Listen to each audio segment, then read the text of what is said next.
혹시 이런 생각 해보신 적이 있나요? 내가 70살이 되면 괜찮을 수 있을까?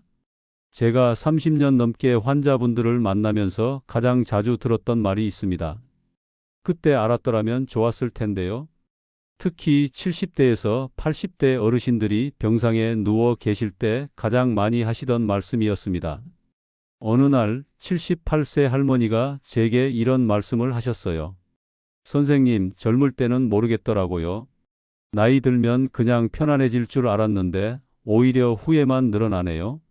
그분의 눈빛에서 깊은 아쉬움을 느꼈습니다.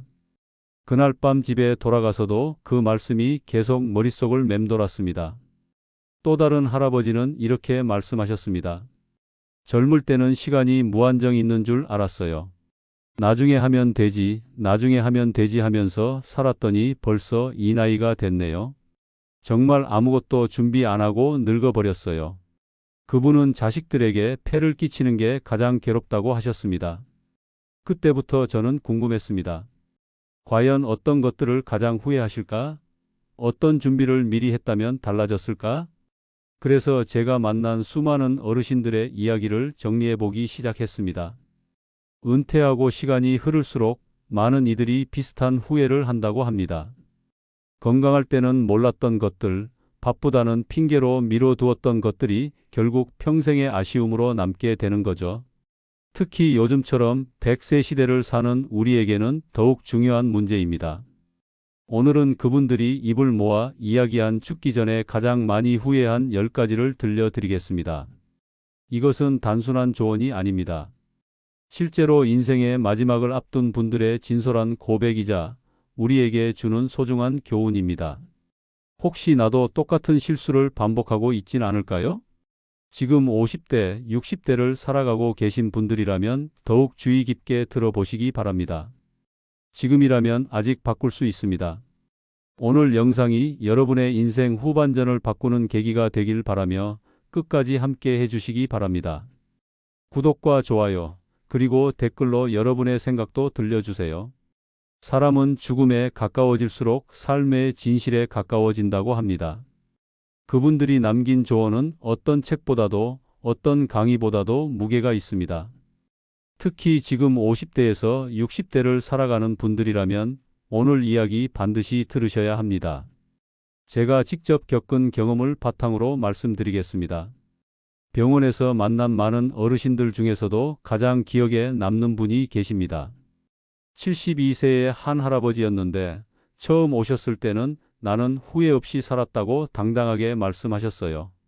하지만 치료 기간이 길어지면서 조금씩 마음을 여시더니 어느 날 갑자기 눈물을 흘리며 이런 말씀을 하셨습니다. 선생님, 사실 후회투성이에요. 젊을 때는 돈만 벌면 행복할 줄 알았는데 정작 돈을 벌고 나니 건강이 없더라고요. 건강을 챙기려고 하니 이미 늦었고 가족과의 시간도 놓쳤어요. 이게 다 연결되어 있었던 거예요. 그분의 말씀처럼 인생의 후회들은 대부분 연결되어 있습니다. 건강을 소홀히 하면 경제적 부담이 늘어나고 가족 관계를 등한시하면 외로운 노년을 맞게 되죠. 취미가 없으면 치매 위험이 높아지고 친구가 없으면 우울증에 빠지기 쉽습니다. 또 다른 할머니는 이런 말씀을 하셨어요. 내가 이렇게 후회할 줄 알았으면 젊을 때부터 조금씩이라도 준비했을 텐데요. 그런데 그때는 이런 이야기를 들어도 나는 괜찮을 거야 했거든요. 정말 바보 같았어요. 특히 우리나라는 급속한 고령화 사회입니다. 통계청에 따르면 2025년에는 초고령 사회로 진입할 예정이죠. 평균 수명은 늘어났지만 건강 수명은 그에 미치지 못하고 있습니다. 즉, 아픈 채로 오래 사는 시간이 늘어나고 있다는 의미입니다. 더욱 심각한 문제는 혼자 사는 노인 가구가 급증하고 있다는 점입니다. 자식들은 각자의 삶이 바쁘고 배우자마저 먼저 떠나면 정말 외로운 노년을 보내게 됩니다. 이런 현실을 미리 알고 준비하는 것과 모르고 맞이하는 것은 천지 차이입니다. 그렇다면 우리는 어떻게 준비해야 할까요? 바로 지금부터입니다.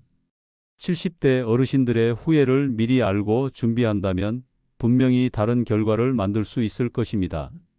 그렇다면 70대 어르신들이 가장 많이 후회하는 것들은 무엇일까요? 당황하지 않도록 지금부터 하나하나 들려드리겠습니다. 첫 번째, 저축을 많이 하지 못한 것입니다.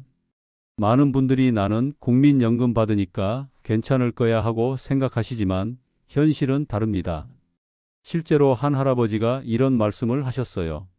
국민연금으로 받는 돈이 한 달에 50만 원인데 병원비만 20만 원이 나가요.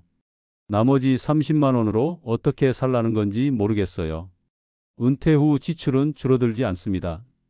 오히려 의료비, 건강식품비, 각종 관리비가 늘어나죠. 게다가 물가는 계속 오르는데 연금은 그대로입니다. 준비되지 않으면 자녀들에게 손을 벌리거나 생활고에 빠지기 쉽습니다. 자식들에게 폐를 끼치고 싶지 않은 마음은 모든 부모가 같지만 현실은 녹록하지 않습니다. 두 번째, 배우자에게 잘하지 못한 것입니다. 한 할머니가 이런 말씀을 하셨어요. 젊을 때는 남편이 당연한 줄 알았어요. 아이들 키우고 살림하느라 바빠서 남편한테 신경 쓸 여유가 없었거든요. 그런데 나이 들고 보니 함께 늙어갈 유일한 존재더라고요. 그때 좀 더 잘할 걸 그랬어요. 특히 우리나라 부부들은 감정 표현에 서툰 경우가 많습니다. 사랑한다, 고맙다는 말을 평생 한 번도 안 해본 부부들이 의외로 많아요.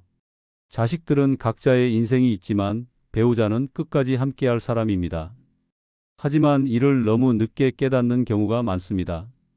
세 번째, 건강을 소홀히 한 것입니다. 젊을 때 몸이 내 것 같았는데 나이 들고 보니 빌려 쓰는 거였어요. 한 할아버지의 말씀입니다. 젊을 때는 밤새 일해도 괜찮고 술 마시고 담배 피워도 끄떡없었는데 50대를 넘어가면서부터 몸이 급격히 나빠지기 시작합니다. 특히 당뇨, 고혈압 같은 만성질환은 한 번 생기면 평생 관리해야 합니다. 병든 장수는 고통이지만 건강한 장수는 축복입니다. 운동과 건강 관리를 미루지 마세요. 건강을 잃으면 돈으로도 살 수 없습니다. 네 번째, 친구를 잃고 지낸 것입니다. 자식보다 더 오래 함께할 수 있는 존재가 바로 친구입니다. 하지만 나이가 들수록 새로운 친구 만들기는 어려워집니다. 젊을 때 친구들과 연락이 끊어지면 노년에는 정말 외로워집니다. 기존의 친구들과의 관계를 소중히 하세요. 여기서 잠깐 너무 무겁게 생각하지 마세요.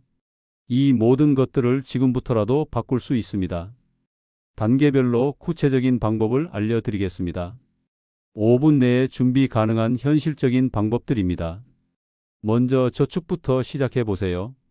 매달 수입 중 10%라도 저축을 시작하는 겁니다. 이제 와서 10%가 무슨 의미가 있겠어요? 하실 분도 계시겠지만 중요한 건 습관입니다. 저축 습관이 몸에 배면 자연스럽게 지출도 줄어들게 됩니다.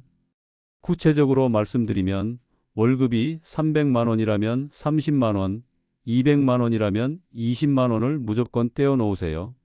처음에는 힘들어도 한 달만 지나면 적응됩니다.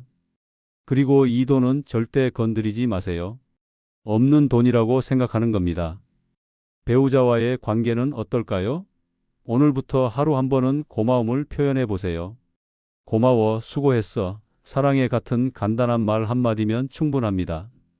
50년, 60년을 함께 살아온 부부라도 이런 말을 듣게 되면 기분이 좋아집니다.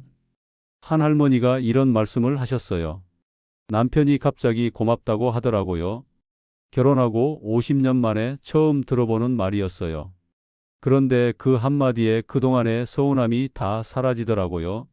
말의 힘은 정말 대단합니다. 건강관리는 가벼운 스트레칭이나 걷기부터 시작하세요. 갑자기 헬스장에 등록하거나 무리한 운동을 할 필요 없습니다. 집 앞 공원을 30분만 걸어도 충분합니다. 중요한 건 꾸준함입니다. 일주일에 3일만 걸어도 몸이 달라지는 걸 느낄 수 있습니다. 친구들과는 어떨까요? 오래된 친구에게 전화 한 통 걸어보세요. 요즘 어떻게 지내? 하는 안부 인사 한마디면 됩니다. 멀어진 친구와의 관계도 이런 작은 시작에서 다시 가까워질 수 있습니다. 한 달에 한 번씩이라도 연락하면 관계가 유지됩니다. 배움도 늦지 않았습니다. 유튜브 강의 하나라도 꾸준히 보거나 동네 도서관을 찾아가 보세요. 뇌는 평생 쓰는 만큼 젊어집니다. 새로운 것을 배우는 재미를 느껴보세요. 하루 15분만 투자해도 1년 후에는 전문가가 될 수 있습니다. 여기서 5번째부터 10번째 후회를 이어서 말씀드리겠습니다. 이 이야기들을 들으시면서 마음이 무거우실 수도 있지만 미리 아는 것만으로도 큰 도움이 될 것입니다. 5번째, 평생 할 수 있는 취미를 못 만든 것입니다. 젊을 때는 바빠서 취미 같은 거 생각할 여유가 없었어요. 은퇴하고 나니 하루 24시간이 너무 길더라고요. 텔레비전만 보고 있으니 머리도 나빠지는 것 같고요. 한 할아버지의 말씀입니다. 취미는 단순한 여가가 아닙니다. 치매 예방에도, 정신 건강에도, 사회적 관계 유지에도 필수적입니다. 은퇴 후 갑자기 취미를 찾으려 해도 쉽지 않습니다. 젊을 때부터 조금씩이라도 관심사를 키워나가야 합니다. 6번째, 배움을 멈춘 것입니다. 나이 들면 뭘 더 배워서 어디에 쓰겠어요? 하시는 분들이 많은데 그게 바로 잘못된 생각입니다. 뇌는 평생 쓰는 만큼 젊어집니다. 배움을 멈추는 순간 노화가 시작됩니다. 실제로 평생교육원에서 공부하시는 70대 할머니를 만난 적이 있는데 그분이 이런 말씀을 하셨어요. 젊은 사람들보다 기억력은 떨어지지만 이해력은 오히려 더 좋은 것 같아요. 살아온 경험이 있으니까요. 7번째, 연금과 보험을 제대로 준비하지 못한 것입니다. 국민연금만으로는 절대 안 됩니다. 개인연금이 있어야 여유로운 노후를 보낼 수 있습니다. 한 달에 10만 원, 20만 원이라도 개인연금에 넣어두면 나중에 큰 도움이 됩니다. 특히 실버보험도 중요합니다. 치매나 중풍에 걸렸을 때 간병비가 얼마나 많이 드는지 아시나요? 한 달에 200만 원은 기본입니다. 이런 준비 없이는 가족들에게 큰 부담이 됩니다. 8번째, 여행과 도전을 미룬 것입니다. 나중에 시간 되면 여행 가자, 나중에 돈 모이면 해보자 하면서 미루다 보니 결국 몸이 불편해져서 못하게 된 거죠. 후회는 항상 그때 했어야 했는데라는 말에서 시작됩니다. 한 할머니가 이런 말씀을 하셨어요. 남편이랑 신혼여행도 제대로 못 갔어요. 그때는 돈이 없어서요. 나중에 돈 생기면 가자고 했는데 정작 돈이 생기니까 남편이 몸이 안 좋아져서 못 갔어요. 지금 생각해보니 그때 빚을 내서라도 갔어야 했는데요. 9번째, 기록을 남기지 않은 것입니다. 나의 인생을 정리하고 돌이키는 가장 좋은 방법은 기록입니다. 일기든 사진이든 영상이든 무엇이라도 남겨두면 나중에 큰 위안이 됩니다. 한 할아버지가 이런 말씀을 하셨어요. 젊을 때 사진 찍는 걸 귀찮아했어요. 뭘 그런 걸 찍어 하면서요. 지금 와서 보니 남은 사진이 별로 없어요. 아이들 어릴 때 모습도 기억이 가물가물하고요. 정말 후회돼요. 요즘은 스마트폰이 있으니 기록 남기기가 쉬워졌습니다. 하루 한 줄이라도 일기를 쓰거나 가족들과 찍은 사진을 정리해 두세요. 나중에 그것들이 소중한 추억이 됩니다. 10번째, 자녀와 진솔한 대화를 나누지 않은 것입니다.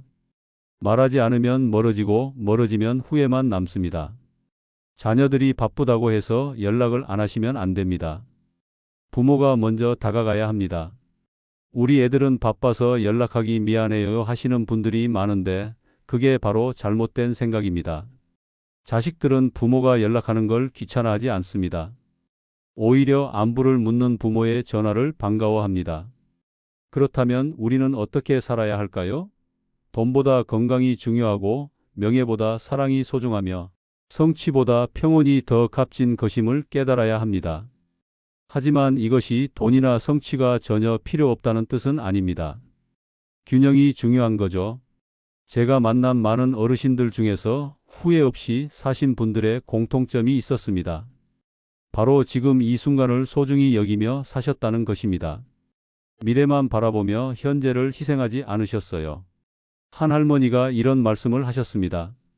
젊을 때는 애들 키우느라, 중년에는 부모님 모시느라 그렇게 바쁘게 살다 보니 정작 내 인생은 언제 살았는지 모르겠어요. 그래도 후회는 안 해요. 그때그때 최선을 다했거든요. 바로 이겁니다. 후회 없이 살기 위해서는 그때그때 최선을 다하는 것, 그리고 지금 내 삶의 속도를 잠시 늦춰보는 것입니다. 너무 빨리 달려가려고 하지 마세요. 한 할아버지가 이런 편지를 남기셨습니다. 전반전을 위해 살다가 후반전을 잃어버렸습니다. 가장 중요한 건 지금 여기, 그리고 내 몸과 내 사람들이었는데 말이죠. 이 말씀이 제 마음에 깊은 울림을 주었습니다. 오늘 집에 가시면 가족들과 함께 저녁을 드시면서 이런 이야기를 나눠보세요. 우리 나중에 후회하지 않으려면 지금부터 뭘 바꿔야 할까? 이런 대화 자체가 이미 변화의 시작입니다. 행복한 노후는 저절로 오는 게 아닙니다. 지금부터 하나하나 준비해야 하는 것이고 무엇보다 선택의 문제입니다. 후회할 것인가, 준비할 것인가? 선택은 여러분의 몫입니다. 오늘 영상의 요점은 이것입니다. 후회는 피할 수 없지만 줄일 수는 있습니다. 70대 어르신들이 가장 많이 후회하는 10가지를 다시 한번 정리해 드리겠습니다. 저축 부족, 배우자에게 잘하지 못한 것, 건강 소홀, 친구 관계 소홀, 취미 부재, 배움 중단, 연금 준비 부족, 여행과 도전, 미루기, 기록 부재, 그리고 자녀와의 소통 부족입니다. 하지만 너무 부담 갖지 마세요. 이 모든 것을 한 번에 바꿀 필요는 없습니다. 오늘 하나, 내일 하나씩 차근차근 시작해 보세요. 중요한 건 시작하는 마음입니다.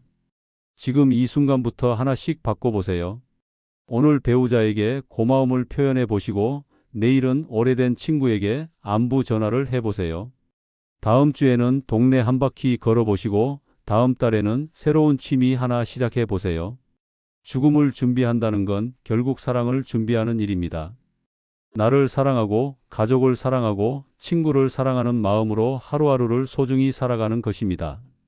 여러분의 변화가 궁금합니다.